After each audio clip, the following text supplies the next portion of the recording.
Christ annonce à Nathanaël, mais cela aussi s'applique à nous tous. Vous verrez le ciel ouvert et les anges de Dieu montant et descendant sur le Fils de l'homme. Par ces paroles, nous sommes ramenés instinctivement par elles à l'Ancien Testament, au livre de la Genèse. Et Jacob entre aussitôt en vue. Rappelons-nous Jacob sur son chemin, entre deux points, pour ainsi dire, dans un lieu intermédiaire, entre le ciel et la terre, n'étant ni entièrement dans la terre, ni entièrement du ciel, mais comme entre les deux. Cette nuit-là, dans cette position intermédiaire, quelque part sous le ciel étoilé, il se coucha et s'endormit. Et voici une échelle se dressa sur la terre, une échelle dont le sommet atteignait le ciel, sur laquelle montaient et descendaient les anges, et au-dessus de laquelle se trouvait l'Éternel.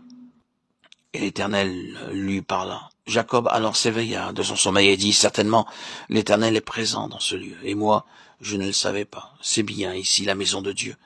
Et il appela cet endroit Bethel, la maison de Dieu. Genèse 28, 16, 19. Le Seigneur Jésus s'appropria cela, et il se l'appliqua à lui-même.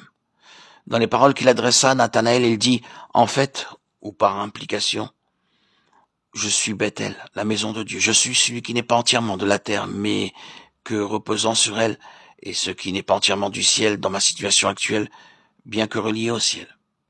Je suis ici entre le ciel et la terre, le lieu où se rencontrent Dieu et l'homme, la maison de Dieu dans laquelle Dieu parle, dans laquelle Dieu se révèle.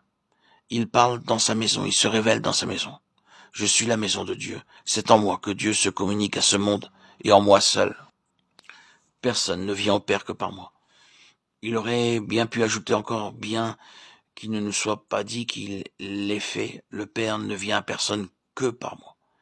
Or, c'est précisément cette maison de Dieu représentée par Christ qui est la pensée nous conduisant au témoignage pratique du baptême. Jésus, la maison de Dieu. Nous savons évidemment que toute autre maison dans la Bible n'est qu'une illustration de lui. Que ce soit le tabernacle dans le désert ou bien le temple de Salomon ou tout autre temple devant remplir plus tard la même fonction, ou bien encore ce qui, dans le Nouveau Testament et dans des termes plus spirituels, est appelé l'Église. Tout cela n'est pas autre chose que Christ. Mais c'est Christ. Dans la pensée de Dieu, c'est simplement Christ. Et il n'y a rien d'autre que Christ et rien en dehors de Christ qui soit l'Église ou la maison de Dieu. Le point sur lequel le Seigneur nous retient avec tant de force ici, c'est que Dieu a lié toutes choses de manière finale, définitive et exclusive à son Fils, et que nous ne pouvons rien recevoir de Dieu si ce n'est en Christ, et cela par une révélation. Pouvons du Saint-Esprit, car c'est par lui que Christ est révélé dans nos cœurs. Ainsi le Seigneur Jésus, qui est la maison de Dieu, accomplit chacune des fonctions représentées en symbole dans ses autres maisons sur cette terre. Nous commençons par le lieu très saint, le Saint des Saints.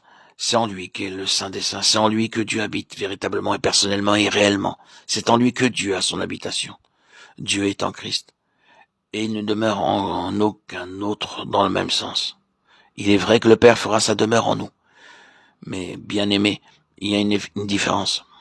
Lorsque le Père vient demeurer en nous, nous ne sommes pas par là constitués en autant de Christ.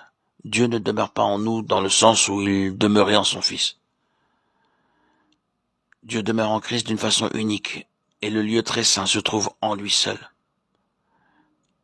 C'est en lui qu'est l'oracle, c'est-à-dire la voix qui parle avec autorité, une autorité finale. L'autorité finale de la voix de Dieu est en Christ et en Christ seul.